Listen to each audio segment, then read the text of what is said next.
Hello, everyone. My name is Kamila Jakubowska.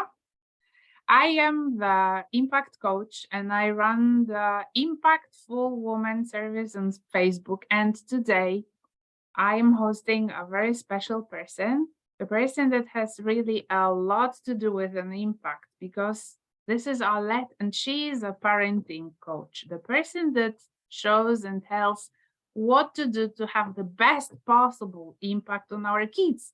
And when I heard her willing to have a conversation with someone, I was in fire because this is the topic very important for me as I'm also a mother of four young gentlemen and teenagers. So, it's not easy to bring them up, especially after the divorce. Nevertheless, Arlette has very many really good and precious things to say about what to do and how not to get crazy.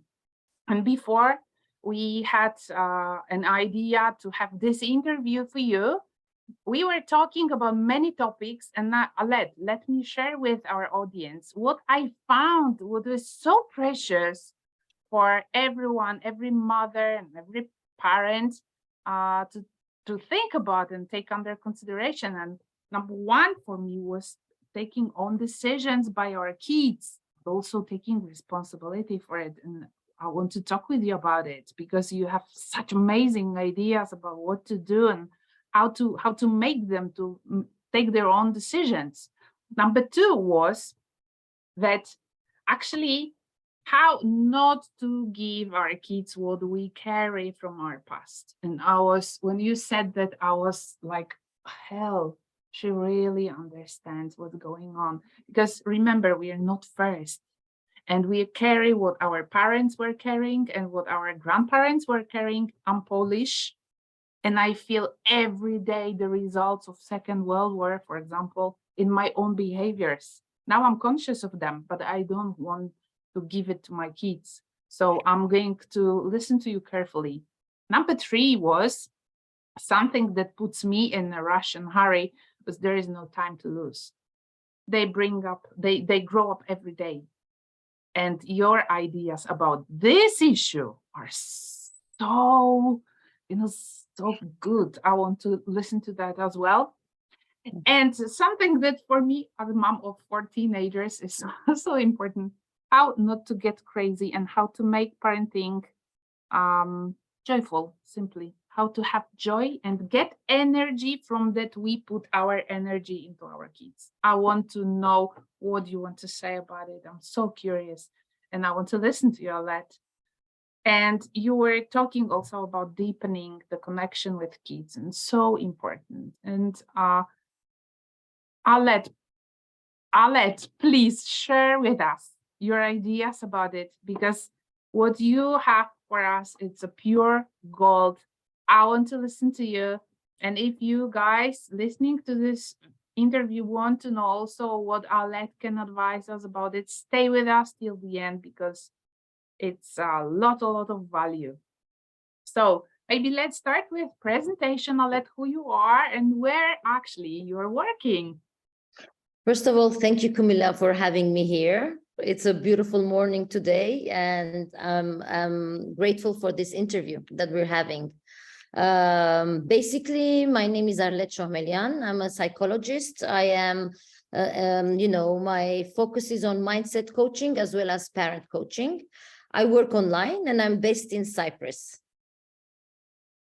Sunny place, isn't it? Sunny place, yeah. That's why I'm so beautiful day today. It's such a sunny day, finally. And you work in English and you work internationally. And do you work online? Yes, I mainly work online. Yeah. Great. Great. You're also a success coach. So you're working with working people and business people. So people that are actually really busy and they are aware that this energy they give to their kids is going to bring profits, but they don't have a lot of time to do that. So they want to increase the quality of the contact, right? Yeah, because as parents, we're wearing so many hats. We're not just parents. We are also, we work, we are at home, we are a wife, we are a husband, we're a mother. So we're wearing so many hats during the day. And how do we balance all those things with our children, with ourselves, with work? So I help working parents to find balance in their home life, in their work, in professionally, personally, to bring balance and to reconnect with their children so that they parent with compassion. Because when we lose that compassion, we become more robotic, you know? This is it. Yeah. And then what happens with kids then?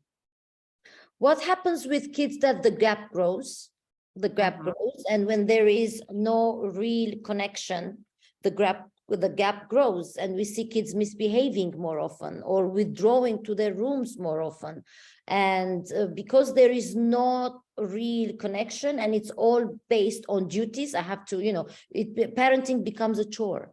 Like you do your dishes, you do your parenting. Let me take them to this activity. Let me cook for them. Let me take them to school. But parenting is much more than what we give to our kids, because a lot of the time parents tell me, but I do everything for my children. I take them, I bring them, I buy for them, etc.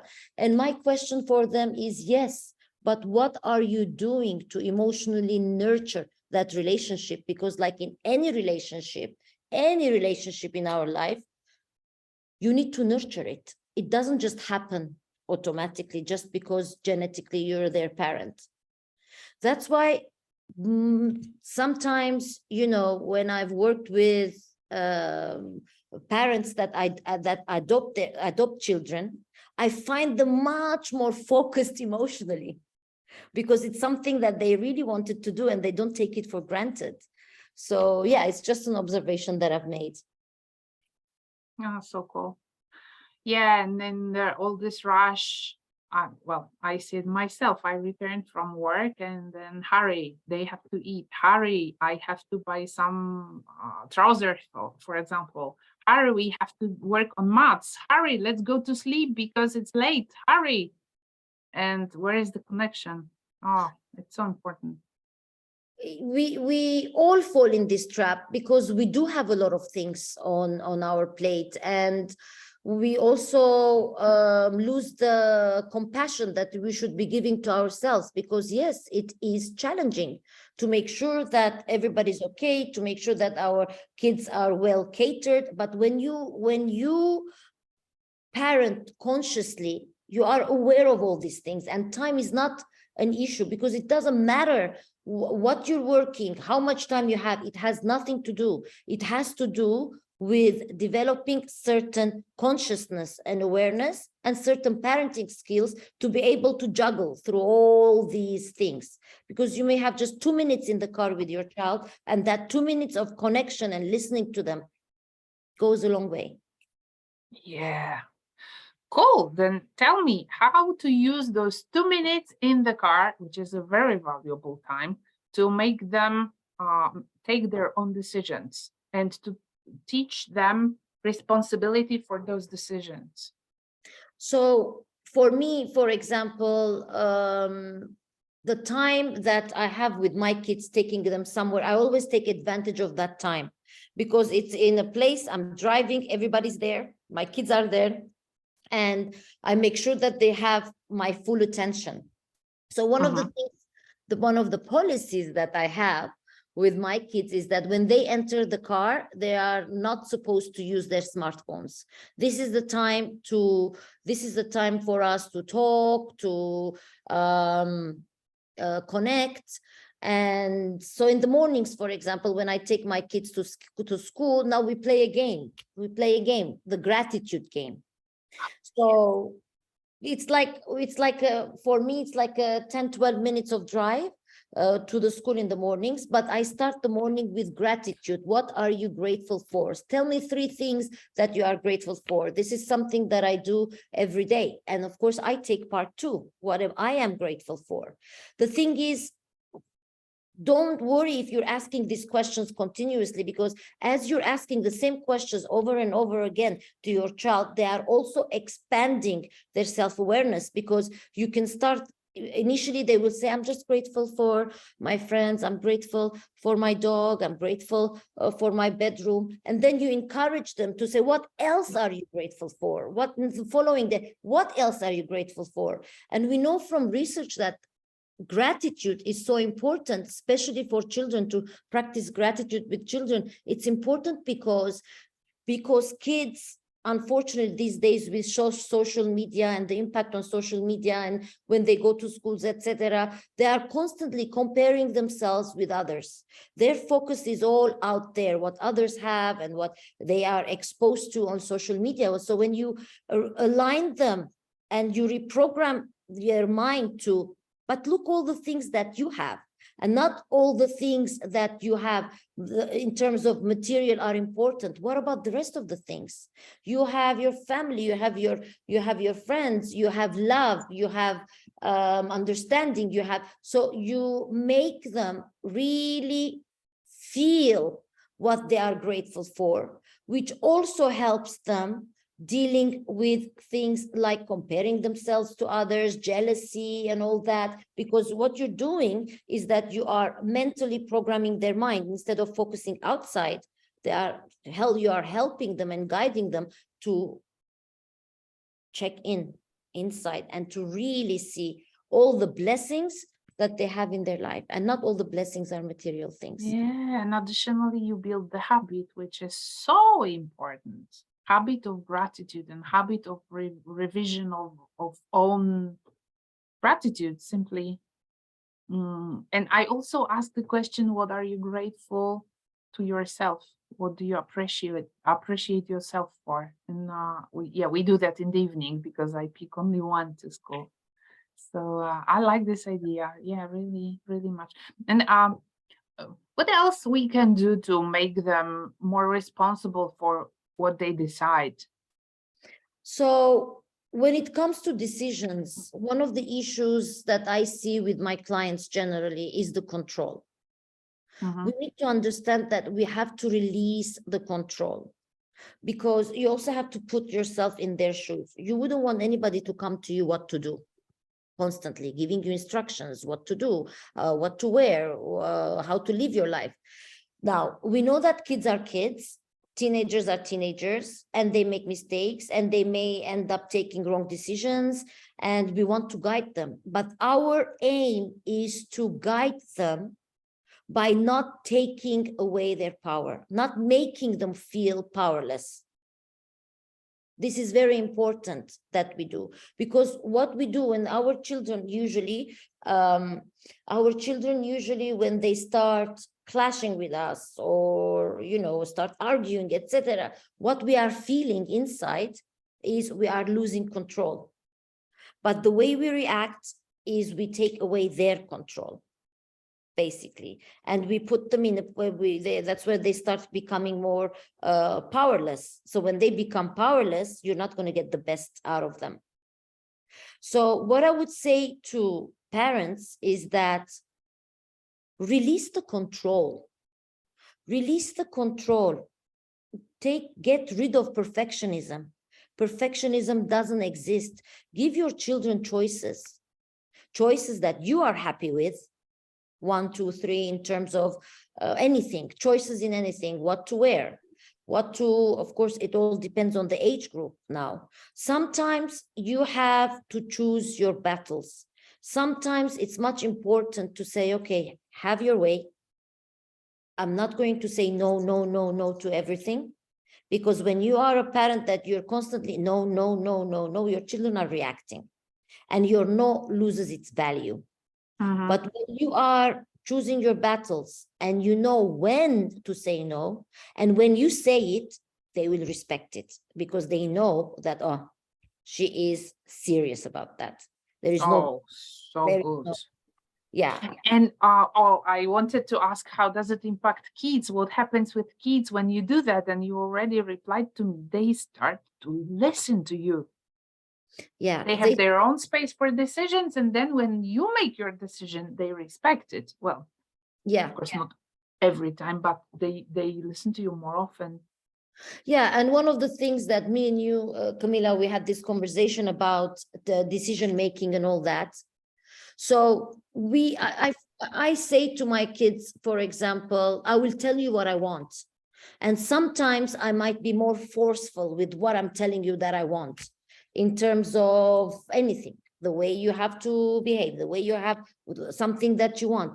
But please, please be aware that what really makes me happy is not what you choose for me. You're not deciding for me. I want you to have your own opinion. I want you to really ask yourself, what do you really want? And tell it to me, and I will honor it, despite the fact that I might not agree with it. And if I see that this is something that is really extreme or dangerous or these things, then I will give you my opinion. And because I'm your parent, I will decide that if I know that you're going to be in it's something that is not good for you. But rather than that, I don't want you to take decisions so that you please me, because you're doing this today to please me. Tomorrow you're going to do that to your friends, to your boss, to other people. I always want you to communicate what your need is and what you want, and I want you to insist on what you want. And don't be afraid of my reaction, because I may not be in control of my reaction at that specific moment, but you have to trust me that when you tell me this is what you want and you insist, believe me, I'm going to review it. And you're going to make me so happy that you are not influenced by me, that you stand on your own, you take your decisions on your own, because this is you and this is me. My need and your need might not be the same. And I'm here to honor your need, because you see, Camila, every interaction that we have with our kids, it's an opportunity for us to build their character. Every interaction. Absolutely, absolutely. I hear so much about our own ego in what you say. And it's about, well, decreasing the role of our ego and allow their own ego to come to the scene. And I love what you say, really. Well, it's work with us, it's our own work, isn't it? Yes, because parenting starts with us. I mean, parenting doesn't start. A lot of my clients, they come to my session and they say, my child is doing this, my child is doing that, and my child is doing that. And then I say, well, how are you reacting or responding to your children's misbehavior, behavior challenges? It's what are you doing? And that's when they say, well, I'm punishing them. I'm telling them, I'm constantly telling them, no. There is work to be done before that. And the work is parenting starts with us. Parenting starts with expanding our self-awareness. Parenting starts with us by really understanding our wounds, the areas in us that needs healing, because we often react because there is a part in us that needs healing, and our kids are the best teacher to show us and to identify all the areas that we need healing. So I have thrills. It's so powerful, this topic, and it leads us straight to the second question, but for me it's crucial. How not to give them what we carry. And let me clarify the topic. There is a book of Mark Wallin. Is that how you pronounce his name? He says that you are not first, and that we carry, he gives the biological proof how it happens that we carry the traumas of our parents carry the traumas of our grandparents, etc., etc., etc. And you can dig up to 4 generations to the past. But beside that, we have to remember that our culture, the culture of the country, the culture of the region, the culture of our own family carries some specific behaviors that are, well, most of them are possibly serving us, but some of them do not. And how to be aware what we want to give to our kids and what we don't, and how to do that. We don't give our kids what we really don't want them to carry anymore. You were talking about wants. It's so much about it. What would you advise to a person that is aware that has so many traumas in the family, but don't want the kids to carry all those traumas to own life? So when we have kids, Camilla, we have 6 people in the parenting our children. It's the mother, the father, the influence of the mother and father from the father's side, and the influence of the grandparents from the let's say from the other side. So we are carrying this. And we have all those voices, all those conditioning, our upbringing, the environment, the messages that we took while we were growing up, and some complexes or insecurities, of course, are it's from generations that come to us. So when you are not aware of what is your baggage, then you throw your baggage on your children. You are just on autopilot. You're going on parenting, whatever feels right at the moment, whatever you think is right, whatever your parents taught you, and you are just on that vicious circle, and that's how you are parenting.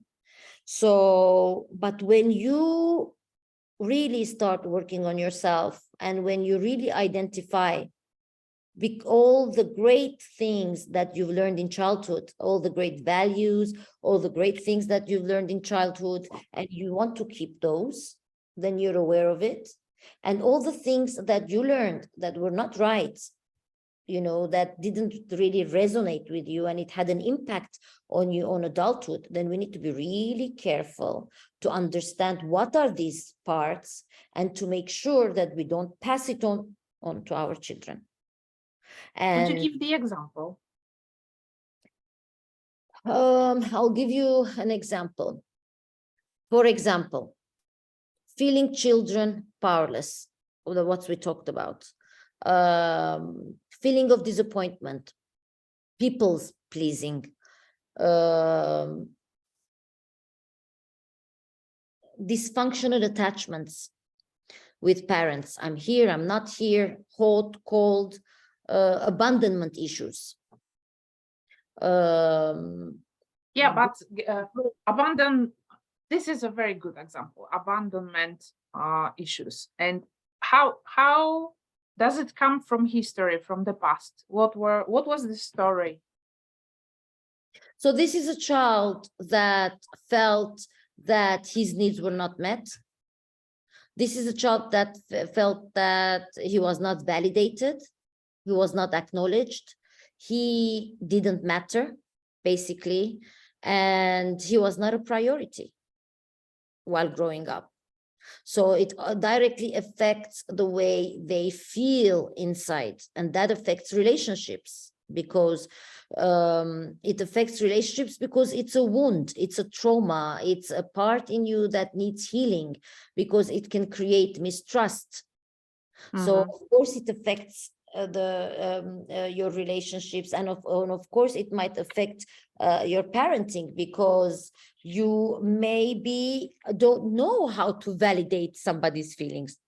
Maybe you don't want to deal with a few things that your children's feelings. I mean, maybe you don't know how to handle situations where your child is, for example, crying. Crying is a big thing, because when children crying, it's like it's their internal repair kit system. This is a gift for us, because when we cry, we are renewing. We are trying to find ourselves, we're healing.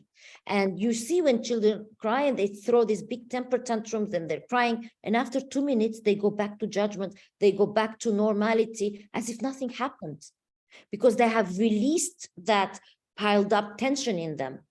But when we don't allow children to express their big emotions, when they're crying, when they're frustrated, angry, we are afraid of this, big emotions, because we don't know, because when we were experiencing these big emotions, most probably we were suffering. Stop crying, stop saying this, go to your room, enough, so there was no room for us to express all those feelings. And when it comes to crying, for example, is also an example of, I find many parents have a big issue with crying, and it starts with when babies are born.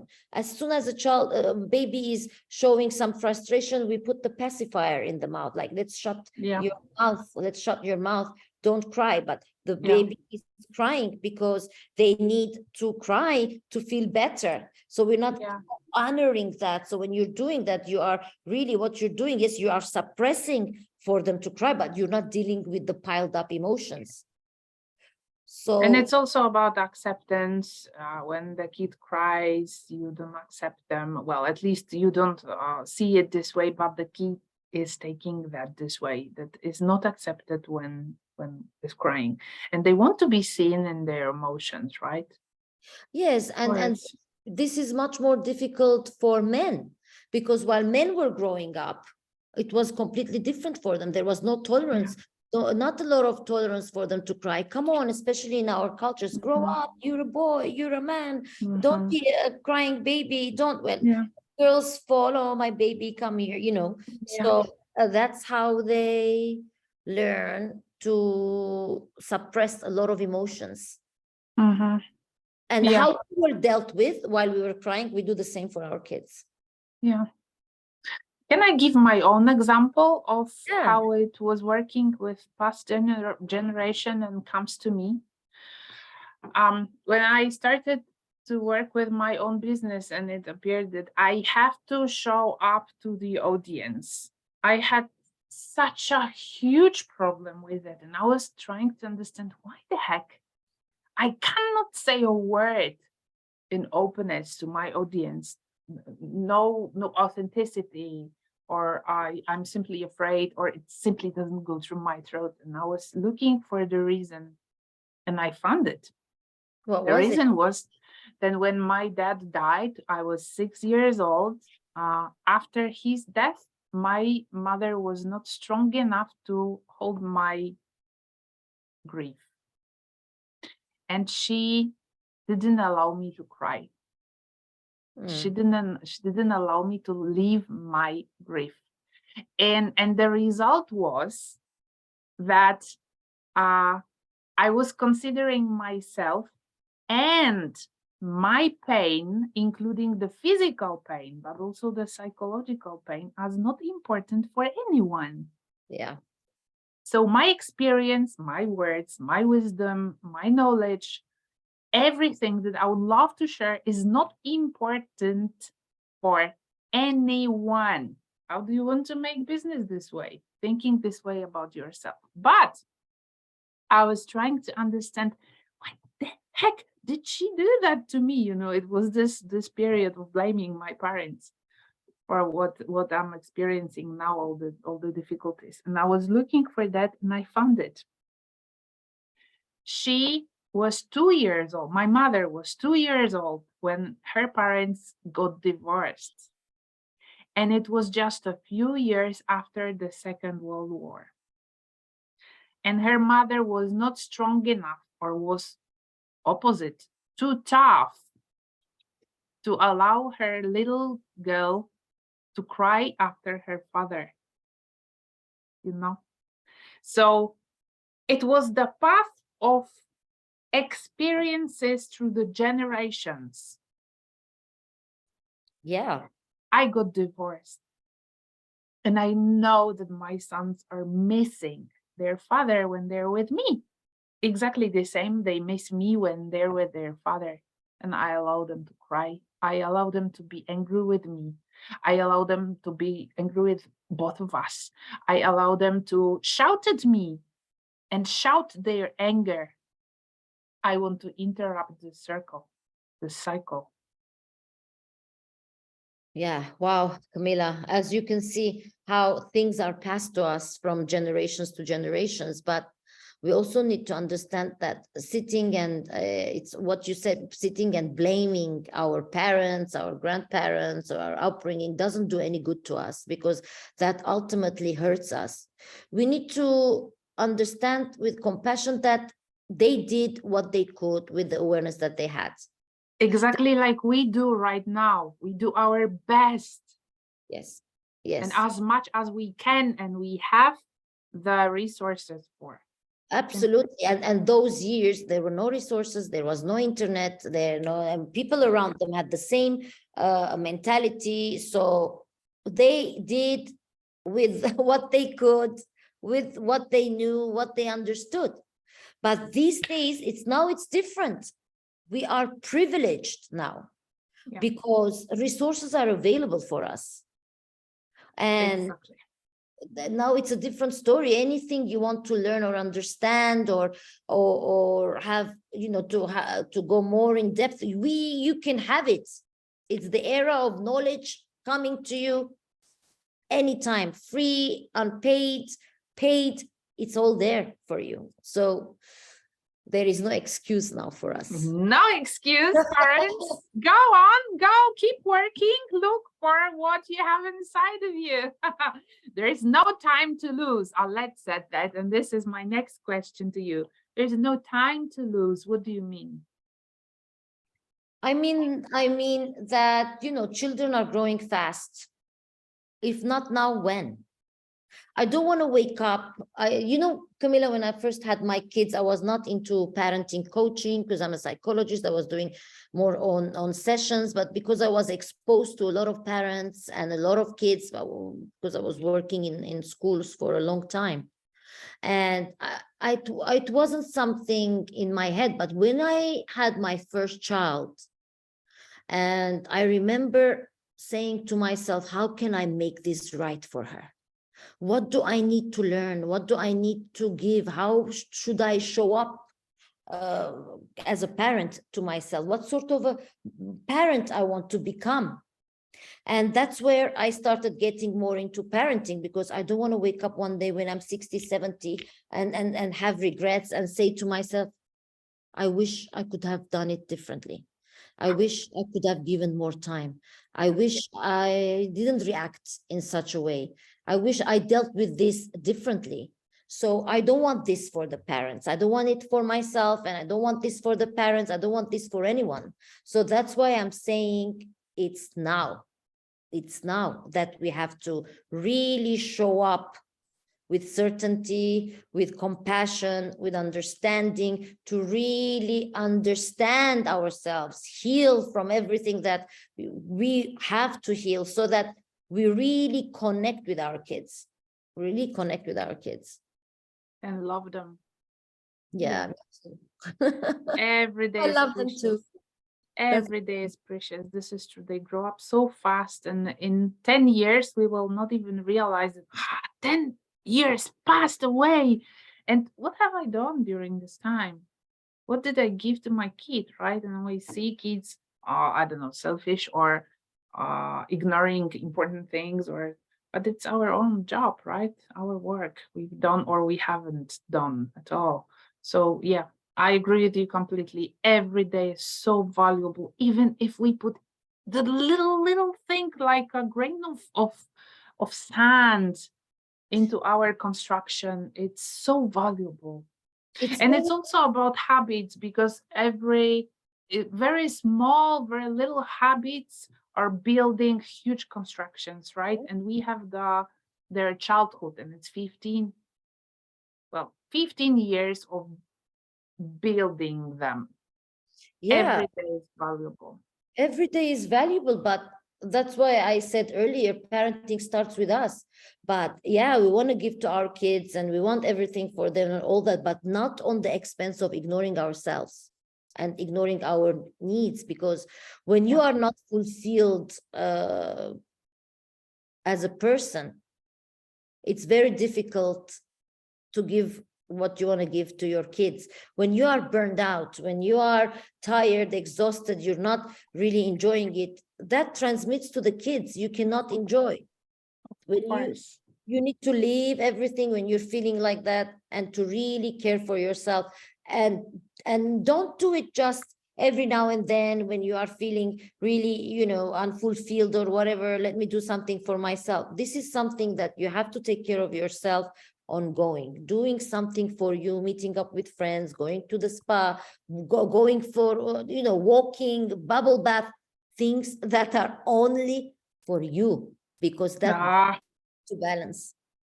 you go straight to my next question: how to make it joyful. And let me stand a little bit in what you just said, that care about yourself. I do call all Polish women. We have even special expression, matka Polka. So the mother that gives everything to her kids, her time, her energy, her work, everything, her money. Please, I'm begging you, please take care of yourself, because if you don't, you won't have anything to give your kids. And it's also to every mother in the world. Say a few words about it, Arlette. It's so important.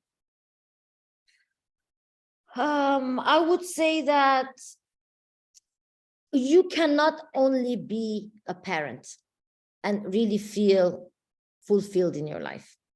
And I will say this with a lot of hesitation sometimes, because it might be a generalization, because there are a lot of parents in the house where they where they feel fully fulfilled in their life, and it's absolutely fine. So that's why I'm saying I don't want to generalize. But when you are trapped in your own energy, and if the only thing that you're thinking is about your kids, about cooking, cleaning, and your mind is not stimulated, you don't have anything to wake up and to feel inspired, you end up in this rhythm of routine, and that really you lose part of yourself, because you are not only a parent, you are so many other things that you have been ignoring, because you have told yourself the narrative that this life is just for my kids. Yeah, because Absolutely I not. can say my life is for my kids, but I am conscious with the fact that if I'm just doing that, I'm not going to be a good parent, because I This have is it. as well. And I want to add something from my side to every parent and every woman that is bringing up any kids, own or someone else's kids. We have talents. We are talented people, each one of us. And for example, let's assume that I'm a parent, that well, my only occupation is to bring up kids, because I have rich husband and I don't have to work, etc. I can focus on kids. But when I'm focusing on kids, I'm not learning, I'm not growing up, I'm not developing, right? But for example, I learn languages easily, and I learned 5 languages. Why shouldn't I deepen the knowledge of the languages and transmit it to my kids? How much value I can deliver this way? And on the other side, me personally, I'm the negotiator. You know, it's my occupation, it's my passion, actually. And I'm so happy and proud of myself and of my kids that each one of them is already a perfect negotiator. They always get what they want. And they don't even offend anyone. Well, in the beginning it was not so easy, but I see that they do that better and better, and I'm so proud. Of course, I was working a lot in my profession, so I was not spending my time with them, and I was not giving my energy to them that time. But on the time with my kids, I was transmitting my specialty to them, and now they use it, and they will carry that through the whole their life and use it for their purposes. I'm so proud of myself. Wow, amazing value you're passing on to your kids. Yeah. But I like what you said. It's not matter of money, and you not having the need to work, but what are you feeding your mind with? You can always learn something, study something, stimulate your mind, do something, because for me, it's like a slow death if you're not doing and growing and expanding and studying. Like a slow death. Exactly. Even the personal development, what we do together, right? We put it into our mind, we see what results we can get thanks to that, but our kids are observing that and we are modeling them. Simply, we're showing them that, okay, you can behave this way, but if you behave this way, look what we can get doing this way, right? Yeah. This is it. So be a joyful mother and be a joyful father so your kids can be joyful as well. Yeah, Right? because you don't want your children to experience you stressed all the time, angry all the time, serious all the time. You need to be a little bit more playful, more lighter as a parent. This is it. Great.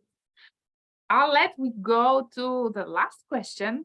Last but not least, you were talking about deepening the connection with kids. And my main question is why, what for, and how to do that. So with the connection is everything. Connection is everything. So what is connection? Connection is this emotional safety that you have with your children or with adults or anybody in your life, that you feel safe with them, and that emotionally you feel safe with them, and you feel that there is this bond that there is this genuine bond, that it is emotional connection, this genuine bond of feeling accepted, appreciated, validated, and seen.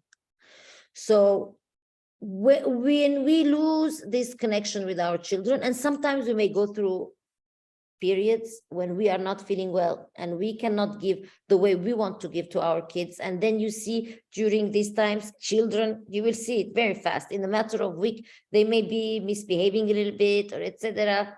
Instead of reacting to that, just ask yourself, how can I enhance my connection with my kids? What does my child need now? And how can I meet that need? And connection is built when you don't take parenting as a chore. Parenting is not one of your chores, like you clean the house and you wash the dishes or you go to work or it's like one of your obligations. When it's not an obligation, we have responsibilities, but it's not an obligation, because I don't like this word of obligation, because we don't like obligations. It has a negative energy to it. Like, it's not an obligation. It's a relationship that you brought to life that you really need to nurture and enhance that connection with their kids, with your kids, because once the kids feel that connection, it's the same with teachers. Students that have a better connection with the kids, the students that have a better connection with the teachers, then they are the most successful teachers. They may not be the experts in their field. They may not be the greatest teachers, but the students are responding to them. And it's the same with parenting. When we have a connection with our children, it means that we are developing a deeper understanding with our kids. And it also means that we are parenting with compassion. So parenting becomes more effective, and children ultimately start responding to us in the ways that we want them to. I love it. I still don't know how to do this heart business thing. I just love it. Oh, I love it. Arlette, thank you. Let's wrap it. But before we go, I feel so much energy now, good energy in me. Before we go, say a few words about what are you doing, where to find you, and how you support parents. And main question, I work in trade, so I have to ask you this question. There are many parenting coaches worldwide, but why it's worthy to work especially with you, not with the others? Ooh. You know that. I think love it too. I kind of answered that question is because I want to bring to your attention that if not now, when? If you don't make your children a priority now, then you will never be able to achieve what you are dreaming of achieving. So if not now, when? Now is the time to work on things, to understand what's happening, to deepen your connection, to heal, to show up differently for yourself and for your kids. And I'm very committed into this, like expanding the awareness of parents and to really deepen their understanding. And this is one reason. And the other reason is I always work from my heart. So yeah, that's I agree. I work with Arlette for over a year and a half, and I am a witness that she really does. Yes, I use her advices as well while working with my 4 boys. So I'm grateful to you, Arlette, as well. Cool. Thank you. Where to find you? I work online on social media, on LinkedIn, Instagram, Facebook. Arlette Shohmelian. My company's name is Parent Tree. I'm happy Parent to Tree, any Arlette questions. Shohmelian, findable in any social media. So Arlette, thank you so much for so much value today. And well, dear parents, enjoy and take as much as you can from this conversation, because these are the crucial and essential topics for our kids. Thank you, Thanks. Camilla, for having me here. Thank you. Thanks. Bye.